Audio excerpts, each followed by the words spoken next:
आज का टॉपिक है आपका बीए पार्ट सेकंड ईयर में जो आपकी फर्स्ट पेपर है, और फर्स्ट पेपर में सिलेबस के अनुसार जो बदलाव हुआ है। पहले जो आपका लेखक तो वही था जिसका नाम केशव दास था, लेकिन जो लिखा था उसकी जगह कुछ और रख दिया गया है, जिसका नाम क्या है? रावण अंगद संवाद। तो रावण अंगद संवाद शैली में लिखा हुआ है। अब रावण कौन था, अंगद कौन था, ये सारी चीज़ें आप जानते हैं, फिर चर्चा करेंगे। लेकिन उससे पहले थोड़ा सा केशव दास जी के विषय में मैं शुरुआत में भी मैंने आपको बताया था, अब भी मैं थोड़ा सा रिपीट कर रहा हूँ। तो देखिए कि केशव दास जी किस काल के कवि हैं? केशव दास जी किस काल के कवि हैं?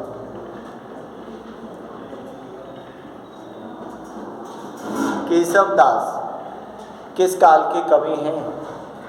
अरे मूर्खा नंदनो, तुम्हें पता है कि तुम्हारे सेकंड ईयर की क्लास है और सेकंड ईयर में रीतिकाल चल रहा है और रीतिकाल के ही सारे कवि हैं। उसके बावजूद भी आप ये नहीं बता पा रहे हो कि साहब किस काल का है। रीतिकाल के प्रमुख कवि हैं, जिनको एक आचार्य के रूप में, एक कवि के रूप में और एक गुरु के रूप में जाना जाता है।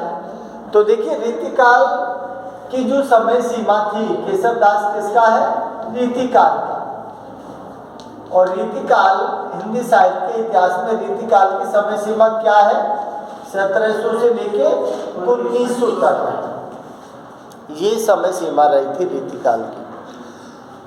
तो रीतिकाल में मैंने उस समय आपको बताया था कि रीतिकाल मुख्यतः कितनी धाराओं में विभाजित था? रीतिकाल तीन। कौन कौन सी थी? हाँ, तो देखिए तीन काल धारा, क्योंकि प्रत्येक हिंदी साहित्य के इतिहास में कोई भी काल हो, प्रत्येक काल में धाराओं का विकास हुआ है। तो यहाँ भी रीतिकाल में आपके सबसे पहले जो चली थी वो रीतिबद्ध है, रीतिबद्ध। और दूसरी कौन सी थी? रीति सिद्ध थी। और तीसरी कौन सी है? रीतिमुक्त। आपसे टिप्पणी जो पूछेगा ना, टिप्पणी वो इन्हीं में से पूछेगा।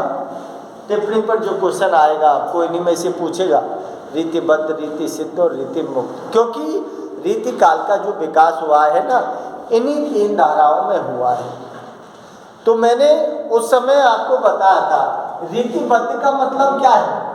रीतिबद्ध का मतलब है कि ऐसे कवि रीतिकाल के जिन्होंने बनी बनाई परपाटी के अनुसार अपनी काव्य रचना की थी।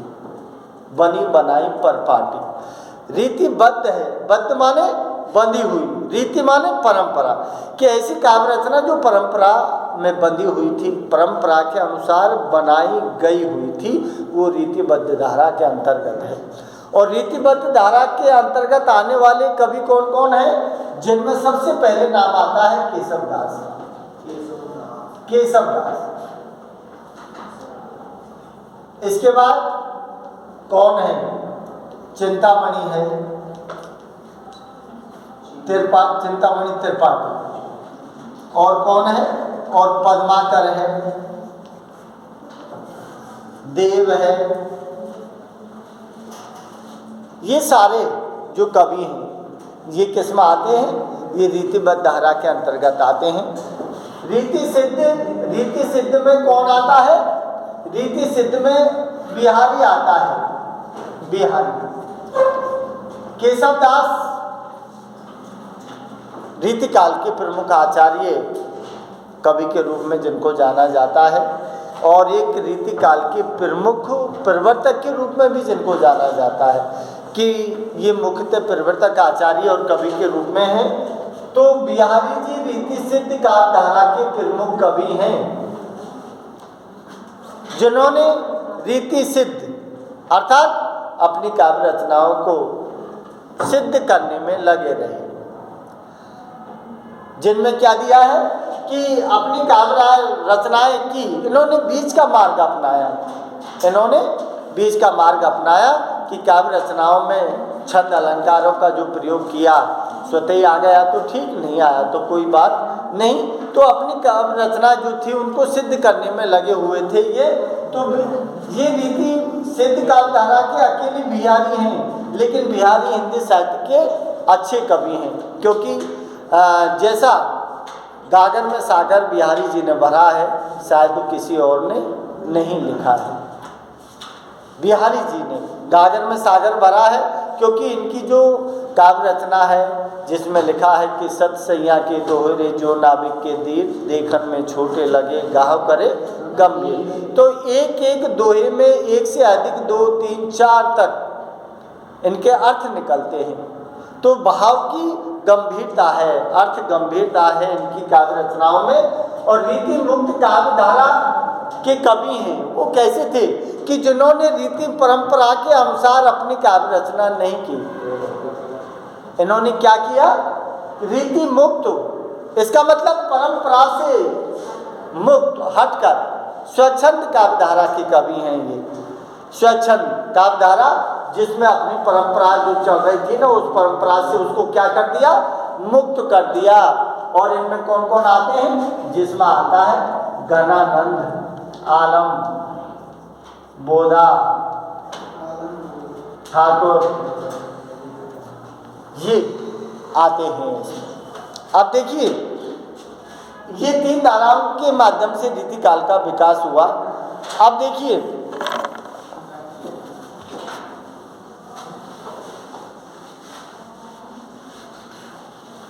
अब बात करते हैं थोड़े से लेखक के विषय में। तो केशवदास जी जो है वो क्या है? रीतिकाल के प्रमुख कवि, प्रमुख आचार्य और एक प्रवर्तक के रूप में जाना जाता है इनको, क्योंकि रीतिकाल जो था उसमें एक होड़ मची हुई थी। किनमें? जो लेखक थे जिनमें होड़ मची हुई थी कि कौन आचार्य बने। इसलिए अपने अपनी काव्य रचना करने में सारे लोग लगे हुए थे, और सबसे ज़्यादा छंद और अलंकारों का प्रयोग ये काव्य में करते थे। इसीलिए सबसे ज़्यादा छंद अलंकारों का प्रयोग किसने किया? केशवदास ने। किस में किया? रामचंद्रिका में। इनकी जो काव्य रचना है केशवदास की रामचंद्रिका, जिसको क्या कहा जाता है? अजायब घर कहा जाता है। अब उससे सिद्ध होता है कि केशवदास रीतिकाल के प्रमुख आचार्य हैं। आचार्य तो प्राप्त हुआ है, लेकिन अलग अलग कवि लेखक जो हैं उन्होंने, किसी ने चिंतामणि त्रिपाठी को माना है, तो किसी ने केशवदास को माना है, तो किसी ने और किसी को माना है, लेकिन ज़्यादातर जो बहुमत मिला है वो केशवदास को मिला है। तो देखिए, केशवदास का जो जन्म दिखाया है वो जन्म कहाँ दिखाया है? कितने में दिखाया है? 1555 में जन्म दिखाया है केशवदास का। और कहाँ दिखाया है?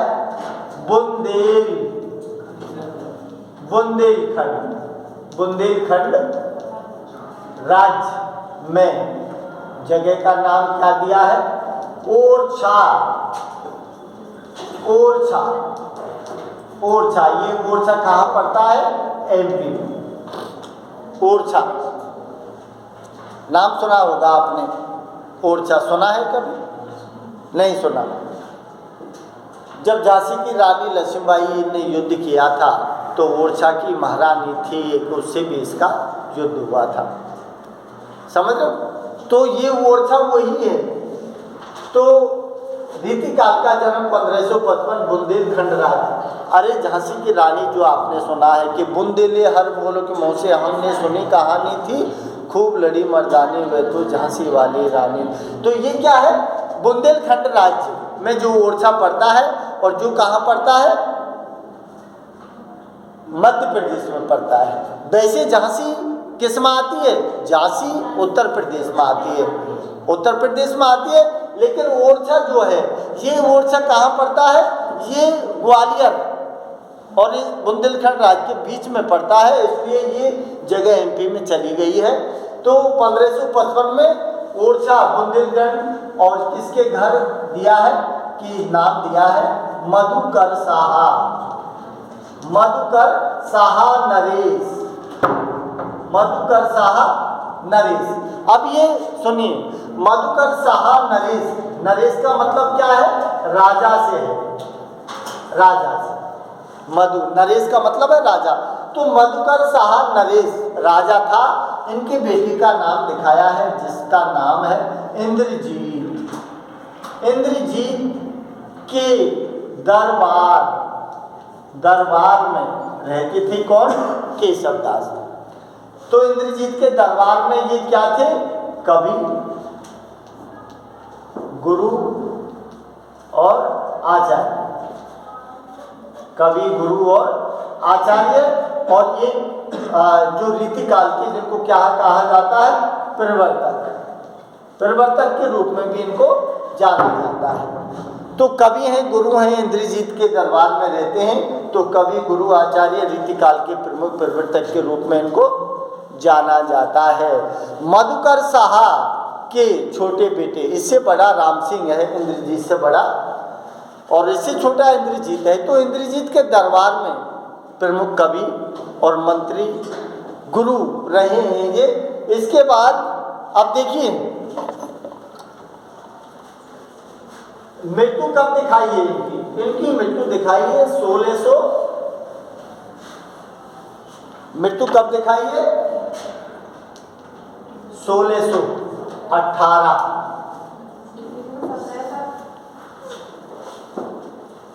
उसमें अंतर है।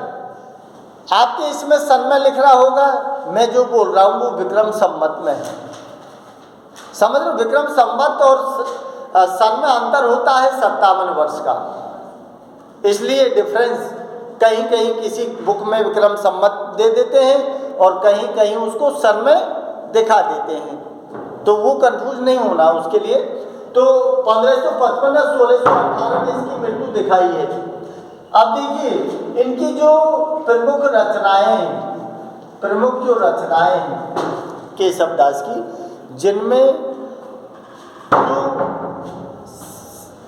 क्या है? रामचंद्रिका इंपॉर्टेंट रचना है इनकी। इसके बाद इन्होंने लिखी है कवि प्रिया। इसके बाद में क्या है? रसिक प्रिया। इसके बाद में क्या है? विज्ञान गीता। और क्या लिखी है? जहांगीर जस चंद्रिका। जहांगीर जस चंद्रिका है, विज्ञान गीता है, रामचंद्रिका है, कवि प्रिया है। इस रामचंद्रिका जो लिखी है इन्होंने, इसको क्या कहा जाता है हिंदी में? अजायब घर। अब ये अजायब घर क्यों कहा जाता है? क्योंकि इसमें किनकी भरमार है? छंद और अलंकारों की भरमार है। इसलिए केशवदास के द्वारा लिखी हुई जो रामचंद्रिका है ना, उसको अजायब घर के नाम से जाना जाता है, क्योंकि छंद अलंकारों का इनके काव्य में भरमार प्रयोग किया है। इसीलिए रीतिकाल का इनको आचार्य तो घोषित किया गया है। तो ये चीज़ सामान्य जानकारी थी रीतिकाल की और कवि केशवदास की। तो देखिए अब जो परिवर्तन किया है, वो परिवर्तन क्या किया है?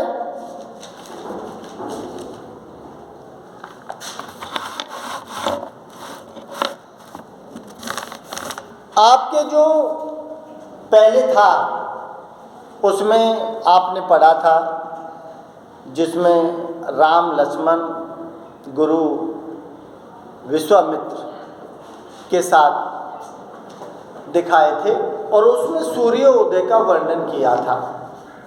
जनकपुर जाते हुए उसके रास्ते में जा रहे थे तो सूर्योदय का वर्णन किया गया था। तो पंचवटी वर्णन भी था उसमें, सूर्य उदय का वर्णन, तो वो सारी चीज़ रामचंद्रिका से ली थी। और अब भी जो वर्णन किया है वो भी किस में से लिया है? रामचंद्रिका में से लिया है। लेकिन अब क्या है?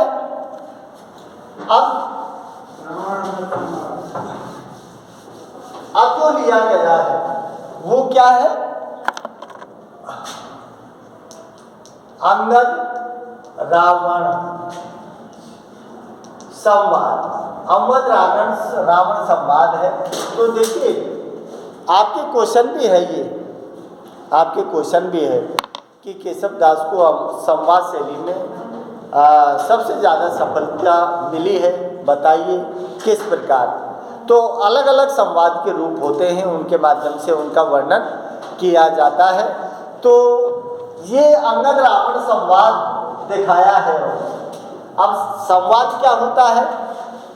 संवाद क्या होता है? संवाद दो व्यक्तियों के बीच की वार्तालाप होती है। संवाद, अकेला आदमी तो संवाद कर नहीं सकता, तो दो व्यक्ति आपस में बातचीत करते हैं तो वो संवाद कहलाती है। तो संवाद, और दूसरी चीज क्या लिखी है इसमें? प्रश्नोत्तर शैली, प्रश्नोत्तर शैली में वर्णन किया गया है। इसका मतलब कि रावण ने प्रश्न किया है, अंगद ने जवाब दिया है, अंगद ने प्रश्न किया है, रावण ने जवाब दिया है। तो इस तरह से संवाद को रखा है। तो इनमें क्या है? जैसे कहते हैं कि संवाद कैसा है? पात्र अनुकूल, पात्र अनुकूल संवाद है। और भाषा भी कैसी है? पात्र अनुकूल है। संवाद भी पात्र अनुकूल है, भाषा सरल है, सुबोध है, स्पष्ट है, जिसको आसानी से समझा जा सकता है। कहीं भी किसी तरह की कोई कठिनाई नहीं दिखाई है। क्योंकि केशव दास है, उन्होंने अलंकार के विषय में भी लिखा है, जिसमें लिखा है कि भूषण बिन्ने विराजई कविता वनिता मीत। भूषण बिन्ने विराजई, भूषण, भूषण का मतलब अलंकार, अलंकार का मतलब आभूषण, कि जो स्त्री होती है वो आभूषण के बगैर सुंदर नहीं लगती है। ये लिखा है, भूषण बिन्ने विराजई कविता वनिता मीत। कविता का मतलब है काव्य, जो पद्यभाग होता है, और वनिता मीन्स होती है स्त्री, और मीत का मतलब होता है दोस्त। अगर इन चीज़ों में, इन तीनों चीज़ों में क्या नहीं है? आभूषण, तो फिर वो तीनों ही चीज़ें बेकार हैं। तो अलंकार के विषय में उन्होंने स्पष्ट अपनी काव्य रचना में लिखा है, वर्णन किया गया है। तो ये क्या है कि संवाद जो है, जबरदस्त संवाद दिखाया है इनका, और वो लिखा किसमें है? प्रश्नोत्तर शैली में लिखा गया है, पात्र अनुकूल रखा गया है, और भाषा भी पात्र अनुकूल दिखाई गई है। अब देखिए कि अंगद के विषय में आप जानते हो, अंगद किसका पुत्र था? बाली का था। तो राम जिसमें दिया है कि सुग्रीव भी है, जामवंत भी है, राम है, लक्ष्मण है, हनुमान है, सारे के सारे लोग उनकी सभा में शामिल हैं। और प्रयास ये किया गया है कि भाई बिना युद्ध के ही अगर सीता आ जाए तो फिर बहुत बढ़िया काम हो जाए, क्योंकि खून खराबा किसी को अच्छा नहीं लगता। जिसमें राम तो खुद मर्यादा पुरुषोत्तम है, वो भी नहीं मारना चाहते पब्लिक को। इसीलिए अपने भी कोई इस तरह का काम होता है तो पहले हम संदेशवाहक भेजते हैं, दूत भेजते हैं, या समझौता के तौर पे किसी आदमी को भेजते हैं, बोले यार उनसे ये जाके कह दे भाई कि समझौता कर लो, किसी तरह से कोई लड़ाई झगड़ा नहीं हो। तो इसीलिए किसने भेजा, किसको भेजा है?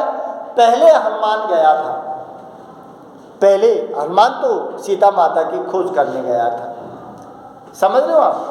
क्योंकि जैसे पता लगा तो हनुमान तो खोज करने गया था, सीता माता की खोज करके वापस आ गया। अगर चाहता तो हनुमान अकेला ही माता सीता को वापस ले आता लंका से, लेकिन क्यों?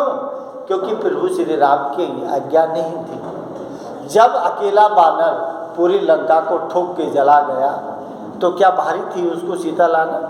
कोई भारी बात नहीं थी। लेकिन बस क्योंकि दास है, दास हनुमान दास है प्रभु श्री राम के, इसलिए वो स्वामी की आज्ञा के बगैर काम नहीं करते। सिर्फ उनको आज्ञा ये थी कि हनुमान जाओ और सीता का पता लगा के आओ। अगर प्रभु ये कह देते कि सीता जहाँ मिले उसको ले आना, तो फिर हनुमान जी रोकने वाले नहीं थे और अकेले ही सीता को ले आते, लेकिन प्रभु का आदेश नहीं था, इसीलिए वो बस खोज करके पता लगा के वापस आ गए। उसके बाद में ये सारी स्थिति हुई है, सामने की बात ये आई है कि भाई एक बार और प्रयास कर लिया जाए, रावण को समझा दिया जाए, और रावण को समझ जाए तो कुल खानदान का जो विनाश है ना वो होने से बच जाएगा और हमारी सीता हमारे पास आ जाएगी। लेकिन अपन कहते हैं ना कि विपरीत विनाश काले विपरीत बुद्धि, जब विनाश काल होता है ना तो बुद्धि अपने आप उल्टी चलती है, सीधी नहीं चलती, क्योंकि विनाश होना है। तो विनाश काले विपरीत बुद्धि वाली यथार्थ रावण के साथ हुआ है। तो उसके बाद अंगद को भेजा है वह, और अंगद जैसे गया है और सभा में जिस तरह से तहलका मचाया है उसने कि रावण मैं आपको समझाने आया हूँ, क्या है कि मैं आपको समझाने आया हूँ कि आप सारी बातों को छोड़कर प्रभु श्री राम के शरण में चले जाओ, तुम्हारा उद्धार हो जाएगा, और जो सीता माता है ना इसको लौटा दो, तुम्हारा कल्याण हो जाएगा। लेकिन जो आदमी समझ सकता है तो वो तो एक बार में समझ जाता है, लेकिन जिसको नहीं समझना है, विनाश काले विपरीत बुद्धि वाली बात है, तो वो नहीं समझेगा। इसलिए उसके अंदर क्या था? अहंकार घमंड। अहंकार घमंड जिस व्यक्ति के अंदर होता है ना वो आदमी कभी नहीं समझता। जितने भी समझाने वाले लोग हैं ना सारे के सारे लोग क्या लगते हैं उनको? बुरे लगते हैं। हित की कहते हैं वो अहित समझते हैं। तो अंगद को उन्होंने क्या किया? ललकारा, अंगद को ललकारा उन्होंने। तो अंगद और उसके बीच की जो वार्तालाप हुई है, किसकी? रावण की, बस उन्हीं को इसमें आधार बनाया गया है। तो देखिए क्या कहा है, जिनके पास हो वो देख लो, नहीं है वो सुन लो। लिया किस में से गया है? ध्यान रखना, रामचंद्रिका में से। कि अगर आता है तो प्रस्तुत पंक्तियां या प्रस्तुत पद काव्य रचना केशवदास द्वारा रचित रामचंद्रिका में से लिया गया है। समझ रहे हो? क्योंकि ये चीज किस में देनी है आपको? जो व्याख्या करोगे उसके संदर्भ में लिखनी है। क्या लिखनी है? संदर्भ में लिखनी है। और प्रसंग में क्या लिखना है? प्रसंग में आपको ये लिखना है कि सीता माता का पंचवटी से हरण होने के बाद रावण लंका में ले जाता है, और उसके बाद हनुमान जाकर पता लगाता है, और उसके बाद में समझौता के तौर पर अंगद को भेजा जाता है। जहां अंगद को भेजा गया है रावण की सभा में, तो रावण और अंगद के बीच में जो वार्तालाप हुआ है ना उसी को इन पंक्तियों के माध्यम से वर्णन किया गया है। तो ये क्या हो जाएगा? आपका प्रसंग हो जाएगा। क्योंकि प्रसंग जो होता है ना वो व्याख्या में जो पूछा जाता है उससे ठीक पूर्व की स्थिति का वर्णन होता है। तो व्याख्या कोई भी पूछे, कैसी भी पूछे, तो व्याख्या को समझो आप, और व्याख्या से पहले की घटना को प्रसंग में जोड़ो, वो प्रसंग कहलाता है। क्योंकि बच्चों को पता ही नहीं रहता कि प्रसंग में लिखना क्या है, बस उसी चीज़ को लिख देते हैं। काव्य रचना लेखक, अरे काव्य रचना लेखक वो संदर्भ में आती हैं, प्रसंग अलग चीज़ है। व्याख्या, और व्याख्या के बाद में फिर क्या है? विशेष। विशेष में सामान्य चीज़ें आती हैं कि इसमें छंदों का प्रयोग किया गया है, कि इसमें अलंकारों का प्रयोग किया गया है, कि इसमें अंगद और रावण के संवाद का वर्णन किया गया है, कि रावण अंगद दोनों ही वाक् चातुर्य भाषा का प्रयोग किया गया है। नहीं क्या? अनेक तरह की चीज़ें हैं। भाषा कैसी है? भाषा पात्र अनुकूल है, भाषा सरल सुबोध और स्पष्ट है। ये सारी चीज़ें किस में रखी जाती हैं? विशेष में रखी जाती हैं। तो चार चीज़ें आती हैं, ध्यान रखना व्याख्या में। पहली चीज़ कौन सी है? संदर्भ, उसके बाद में प्रसंग, उसके बाद में व्याख्या और चौथे नंबर पर विशेष। ठीक। अब देखिए कि जैसे अंगद पहुंचता है रावण के दरबार में, तो रावण क्या पूछता है अंगद से, क्या दिया है, कौन हो, कौन हो, क्योंकि पहले ही हनुमान से डरे हुए हैं वो। पहले ही हनुमान जब गया था ना, तो हनुमान पहले से ही लंका को ठोक जला के आया था, तो डरे हुए हैं कि फिर बानर आ गया। एक बानर आया था, उसने तो ये किया, अब ये आ गया, ये क्या करेगा। तो अब दोनों के बीच में वार्तालाप होती है। और जब दरबार में अंगद पहुंचा रावण के में, तो रावण पूछता है कौन हो, कि क्या नाम है, कौन हो तुम। अंगद से सवाल जवाब करता है रावण, पठवे सो कौन, और किसने तुझे भेजा है। सवाल क्या करता है रावण कि कौन हो, कि तुम कौन हो, नाम क्या है, और पठवे सो कौन, और किसने तुझे यहाँ भेजा है। अंगद से सवाल जवाब करता है और क्या कहता है रावण, आया तुम कहे काम, आया तुम के काम। आया का मतलब है कि यहाँ लंका में तुम्हारा क्या काम है, लंका में तुम्हारा क्या काम है, लंका किस लिए आए हो, क्या तेरा नाम है, और किसने तुझे भेजा है, और लंका में तेरा क्या काम है। ये संवाद चालू होता है अंगद और रावण के बीच में। तो पहला प्रश्न किसने किया है, रावण ने किया है। अब